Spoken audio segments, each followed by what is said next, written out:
welcome to the Janky. Listen, we are back in the building. Look like just from a few minutes ago. Look, my hair, child, is so wild. Because if you are in public education, you will know about these long days. And I don't just mean long days where you go in and then you do a lot of work and the kids do this and this happens and that happens and they make the announcements and interrupting and the testing and the people knocking on the door and the this and the that and the emergencies and this and that and the other. But when you have to still go through all of that and still have to stay 3 hours overtime for parent-teacher conferences. And most times, y'all, the kids have been with you all day. And then you got to stay an extra 3 hours, okay? And it's not optional. It's not, it's mandatory. So if you work all day long, let's say your shift is from 8 to 3, typically, okay? 8 to 3. Then the parent conferences will normally start like right after that. You don't have time to go and get lunch because you got to prepare. You got to, we need to do this and get this paper together. We need to get in this room and team up and meet this and do this. You ain't got time to go off campus. If you had time, you might have 30 minutes, but you really don't want to take a chance because it could be an accident out on the street, child. You know how it is. You try to tip off somewhere and it's like calamity outside the doors. But anywho, child, so long of all of that, I done had a long night. My feet are still hurting. What they got to do with you later parent-teacher conferences? But still, I have to stay. Because let me tell you, over the years of my being a middle school librarian, it's always been, just since I moved to Memphis, that people worried about what I was doing. I'll be 100% transparent. When I lived in Jackson, Mississippi area, everybody, to me, because it's my home state, I just feel like everybody minded their own business, and if somebody had something to say or a qualm or whatever, but there people knew that I had a master's degree in library science. That was back in the 90s something, it was the 19s when I got started. And so I'm just saying, people, I'm just being honest, my first experience in education, public education, lower grades or secondary, it was as good as it could be because, I'll just say this, it was not my initial thought. My initial thought of being in school to be a librarian, I was going to work in an academic collegiate library, or maybe even a public library, maybe the public. But my journey started with academic library. But I was kind of delusional because I thought it was going to be like the kids' college schedule. Okay, I really thought. And then I realized, you're academic, but you're not the faculty with the option. You're faculty, but you're not that teaching faculty, whatever. So I did that for a short time, and then I went to I started off at an HBCU, and then I went to a PWI. But it was a small PWI, but it was a private PWI, rich people problem, child. I was like, what? Child, that was my first experience. No, that was my second. Anyway, that's another conversation. But I can tell you the differences in the systems. If HBCU, PWI, or small PWI, or private college, I can see the differences. So when I used to pass by the rich people problem school, which I'll be passing by shortly, and gonna get caught by the little man with the little cones and stuff because I'm running behind because child, she didn't get her clothes together, so I had to throw on something. And it's Friday, so I got on my Yes Lioness camo jacket. I do have on pants, child. But I was like, Lord, did I put my britches on? Okay, watch ain't charged up because I left it in the bathroom. Please let us make it through this light. Please. Thank you. Go barely, child. I'm the last car through. Ooh, won't you do it? But anywho, so I left my watch in the bathroom. But anywho, child, I had to throw on some stuff because I didn't get home until very, very late last night. I'll get back to my story. But I definitely know about the differences and how I've had the personal first-hand experiences. You know what I'm saying? Even though they're both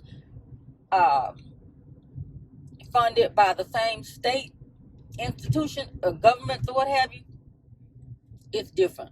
Let me give you a quick example. When I went to Alcorn, we didn't have any amenities, but I wouldn't trade my experience for nothing. I still have friendships with some of those same people that I met on the yard, okay? And we didn't have a whole lot going on down there, but it was just a fun time. So hey y'all. But then when I went to Southern Miss, right down on the coastal area, child, I was taken aback when I realized that you had to buzz to get into the dorm. You had a card to swipe, and you could. I was like, what? This can't be the same state-funded institution. And I know it might be based on a lot of different things, but just in terms of, hey, let's just. Why Alcorn kids down there eating mystery meat, and Southern down there, they got a whole 4, 5, 6 buffet lines. And if you miss the cafeteria, you can go down to another little place called Seymour's and get like a burger and fry, like a burger pit. You know what I'm saying? It was like 90210 up in there. I mean, and you didn't have to pay. It was already built into your tuition. Your food thing. What is it called? Food bill, something, whatever. Meal card, something like that. Child, meal plan, yeah. It's been a long time.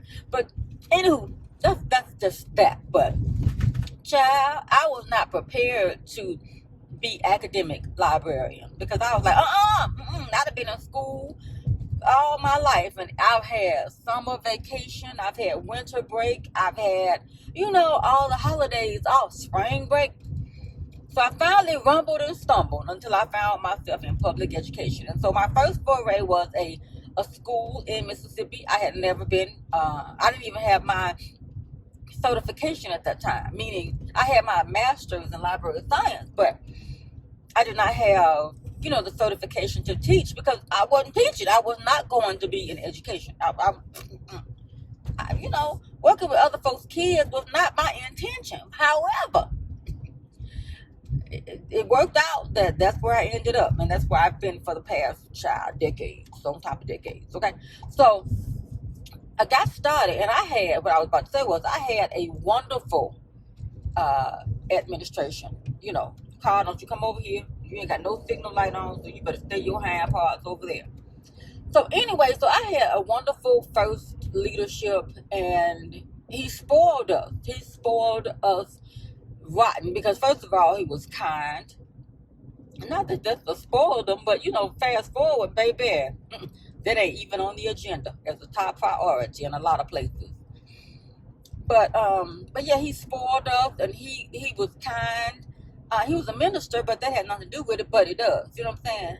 He knew how to deal with people. He knew how to work with grown people and kids. Child, sometimes, because baby, let me tell you this, I was straight up in the hood. If you know down Jackson, Mississippi, off of Fortification, and down up and through there, where the streets is real up in there. Okay, parents used to come to work drunk, mad, stumble up in that man's office fussing about something, and they come out singing and holding hands. Okay, that's the charismatic way that this guy had, and a lot of us still keep in touch together because he built a family. In my opinion, he built a family environment for the faculty. The students loved him, parents loved him, the whole community loved him. He was an icon, a fixture in public education.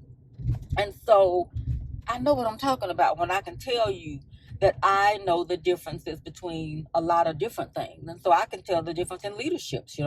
All the years I've been here in Memphis, I've had different types of leaderships. My first leader my second leader in Memphis was from Jackson. And so she understood, and child, that's how I think I've told y'all that story, but I won't bore you here. But that's how I got this job that I have now, because she was incoming principal coming from Mississippi. Hey, lady, she watching. She watches my videos, child. And so she trusted me with a lot of responsibility. Because, you know, you want somebody coming here, you want somebody that you know can do the work and that you can trust. Okay, and she trusted me. But lady, you trusted me too much because I'm tired. I'm still doing all the work without the appreciation. Not that it matters, but you know, you don't want to feel like people don't understand that, hey, I ain't got to do this. You can give this hoo-ha to somebody else. It don't got to be me. Just because my first lady, what you call that thing, delegated it down to me, don't mean you got to delegate it down to me. Because that's how I got inventory and webmaster. And it was good because I learned, you know what I'm saying? I learned skills for life. And it really made me invaluable, even in the faces of, I don't like you, but guess what? You do good work. I know, but that's what I'm telling you. I went from sugar to gaga. Come on, Sierra truck. Could y'all go where? Oh my God. Oh, lady.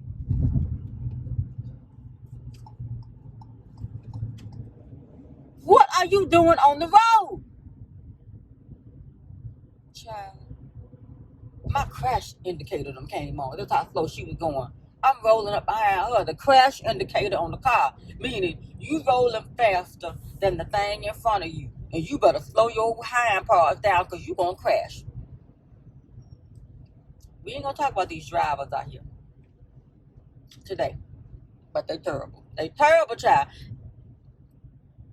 Anywho. And I know, look, shut up, listen. I have been driving since I was 15 years old. I know some folks been driving at 9, 10. These kids not hot riding these cars and, you know, whatever. But I learned how. 10 and 2, keep your eyes on the road, keep your car in the center. If I had to, baby, I could drive with my knees, put my clothes on, put on my hair, makeup, and still keep it in the road, and none would be the wiser. But that ain't what we gonna do, right? But I'm just saying. Nowadays, people learn how to drive. I don't know. They're learning how to drive on YouTube, child. I don't know. But they're not learning. They don't have driver's education in schools anymore or often. Because now I see the little trucks, a little thing with the little flashing light with the student driver. So now you got to pay as a parent to have somebody else teach your child.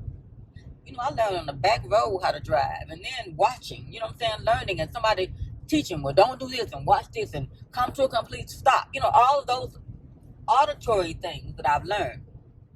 But anywho, yeah, so I've had different types of leadership styles, and, you know, I've seen and heard about the kind that want to rule by fear, you know, thinking you can be threatened with your job to the, you know, to fear, but that don't work. Like with kids, your children, you cannot rule your kids with fear of what might happen, or I'm gonna do this, or I'm gonna do that. Because some of them nowadays, these kids be like, okay, show me, prove it to me that you bad enough that you gonna do it. I'm just being honest, you know. But it's something, you know. And I'm gonna be honest. I'm happy to be on the closer side to going on to retirement than beginning. And not to try to taint it for you, because everything, your whole career in public education will depend largely on your leadership in your building. Okay? And first of all, you got to make sure you choose which type population you want to serve, whether it's kindergarten, pre-K, kindergarten, elementary, which might be 1 through 5, and middle school in my area is like 6, 7, 8. Then you got high school. For me, when I first started here in Memphis, I was a school child. It was both. What? It was 1 through 8, but it was one of the better schools. And then again, see, I have a eye that I pick up on things, and I'm like, well, why do people gotta camp out to get in this school? And it's the same district. Once again, differences within the schools, within the funding, you know, parenting funding source or whatever. But yeah, so this is where all the good kids go, because the school I was at, at that time, the mayor's kids and all the city council folks' kids went to school there. It was like almost like a private school within the public school option, like a neighborhood school. I was like, okay, I'm happy to be here and happy to, this is my first school, because child, the first school they were trying to send me at don't exist no more. And I was like, God, why won't this lady call me back? Why won't this principal call me? This was in 1998 when I first interviewed here. And oh my God. Y'all, I rode up here to interview with the district. And then after that, you're supposed to contact the principal who would then, interview you or whatever. I went to the interview and called and called and called and called. The lady would not answer my call. Once again, when I was trying to find somebody to do my locks, I was like, look, I called and called and called. The lady was like, wouldn't call. I ain't gonna beg you to take my money. But yeah, so I called and called and called. The lady, didn't answer. So this was in 98. But I'm very smart. I had never really spent a whole lot of time here in Memphis, but I found my way to where I was trying to go. Down into, I don't know if it's considered South Memphis or where it was, but child, it was. Anyway, wait, look real quick while I got a break. I got my Fenty. I found my Fenty Riri. Y'all, I told you I had it, and I knew I told you also when I was doing that Rihanna video that I had torn down my room again. And so I knew I had put it somewhere, but where I had put it was in plain sight. It was until I rolled.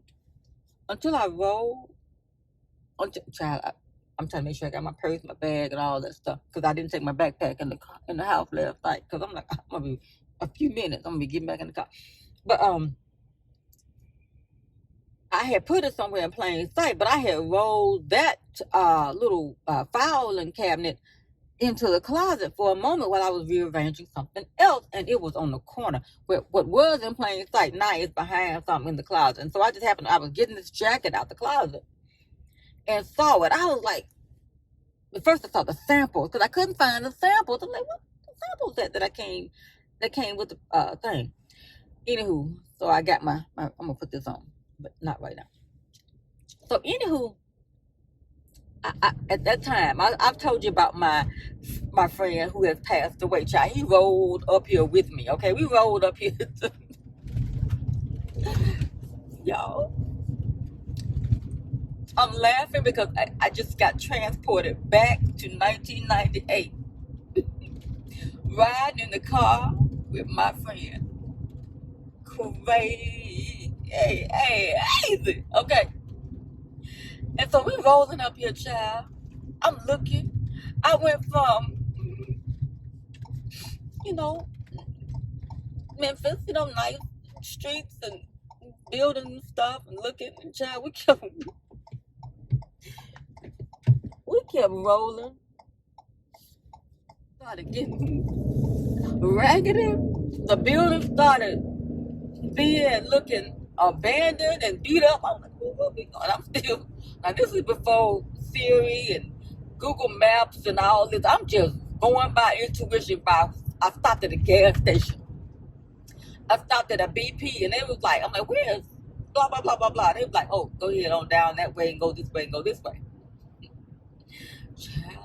I was just driving. I started driving slow. I'm like, what are these folks trying to send me? I done came from the hood, okay? But Jackson, Mississippi hood is a little different than Memphis, Tennessee hood, okay?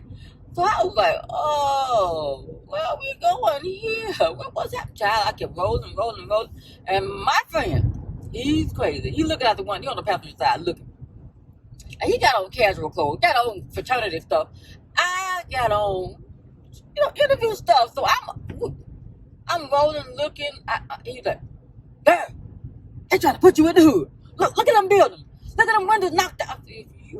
Child, if I had an eject button out that car, I would have let him out. I know I see what's going on, but I didn't need you to state the obvious, dude. After that, I stopped. Here you go. But then I called the lady even after that. I don't know. But it wasn't for me, long and short. it was not for me to get that job, and God protected me. I'm just gonna say I'm a Christian, and I believe that's what I believe. So it wasn't for me. So then I went on back home and stayed one more year in Mississippi, and then another guy from a secondary school, because they used to have it broken up by, you know, at the boards or whatever. You got someone who deals with elementary, then you have the middle school, secondary, whatever, high school. And so a secondary person called, because on my paperwork I never said I wanted to be no elementary librarian, because elementary librarian, shoot, y'all some gangsters. They have library classes and they teach all day.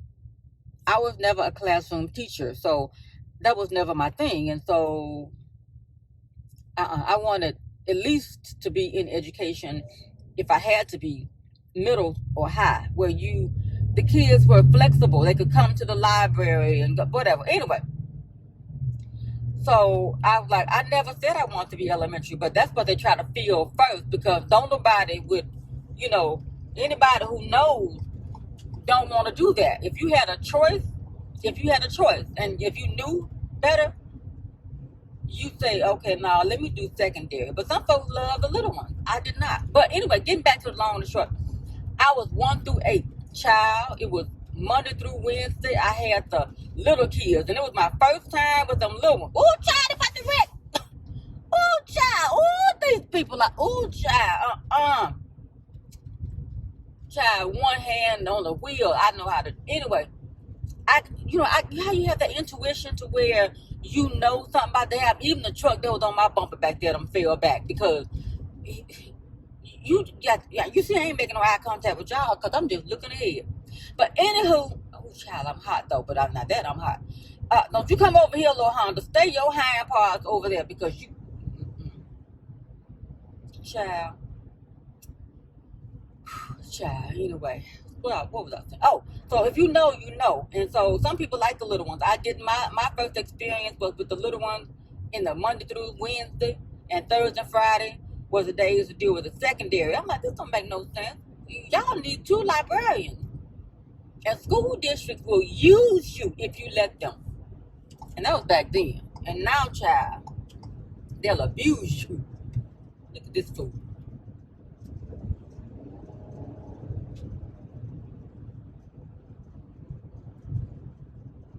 School district will use and abuse you if they can. And you have to stand up for yourself. Push back. You got that job, you'll get another job. Don't let nobody make you feel like, ain't nobody trying to do this. You know what I'm saying? Yeah, it's teacher shortages out here. You can play them games if you want to. You play stupid games, you win stupid prizes. But if you don't know, you don't know. You're fearful because you might feel like, oh, I got to provide for my family and blah, blah, blah. Child, you got that job, you can get another job. Let me tell you, my crazy behind, when I retire, I will really give it to you. I'm going to really tell you. I can't do everything. Hey, FedEx, you want to have my face on your logo? Yeah. You over here cutting in traffic over here, big wagon. Child. Auntie, look away. But yeah, when I retire, baby, I'm gonna give it to you. I ain't gonna call no names. Look, little egg, stay over there. But yeah, I'm gonna give it to you when I retire. No, ma'am. I'm gonna let you have it. But yeah, when you got a job, you can get another job.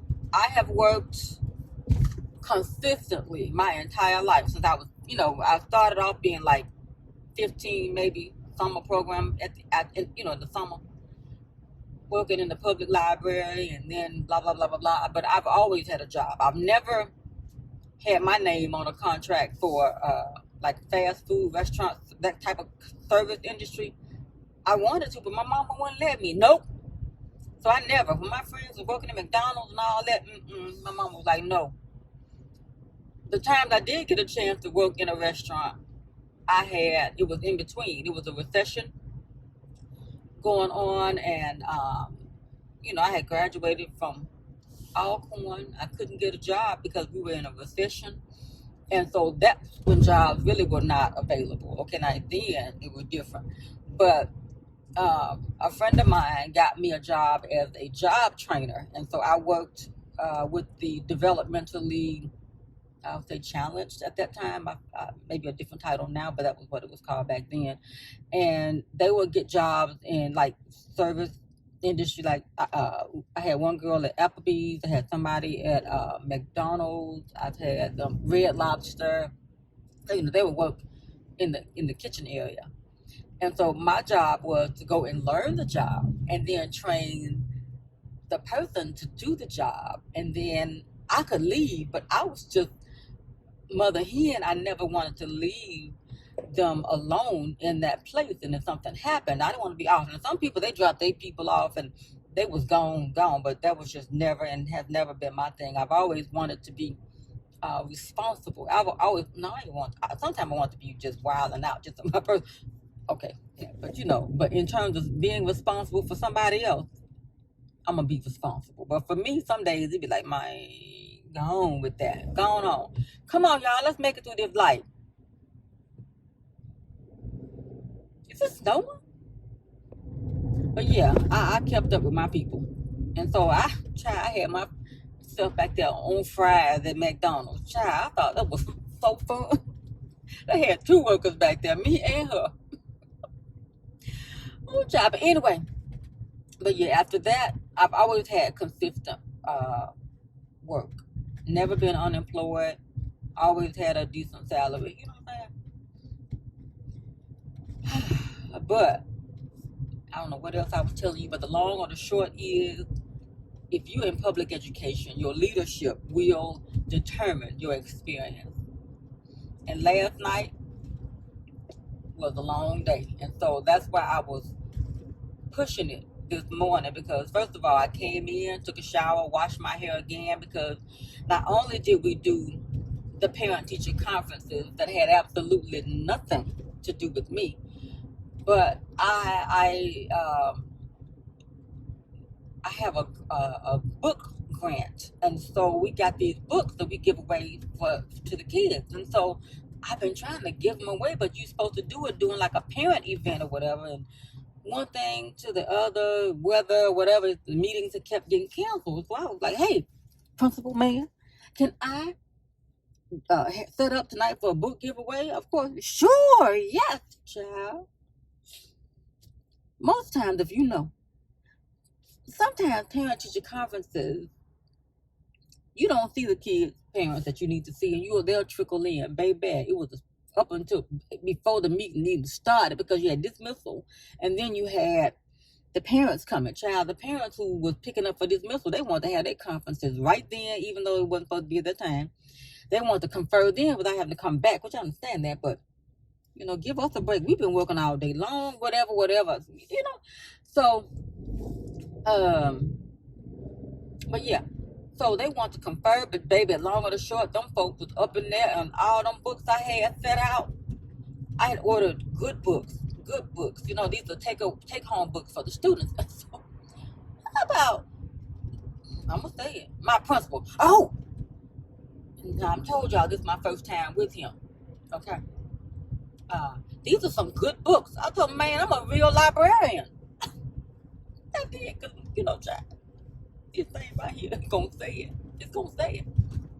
Child, I'm having to get around these slow folks. Anyway, I ain't going to rush it, because I just see two of my co-workers speeding by, trying to get by. But I'm just going to take my time. I got 7 minutes. Oh, no, don't let this bus out of here now. Bus, you got to stay. That bus going to be busting, okay? But yeah, everybody was very complimentary. Parents, teachers, students were just, oh, wow, look at all these books. But I'll continue with being a real librarian in another vlog. But, child, it's a real job. It's a whole job. And I'm a professional. I am. But anywho, y'all, I got to go. I'll talk to y'all later. Love you to the moon and back. Subscribe if you want to. All right, bye.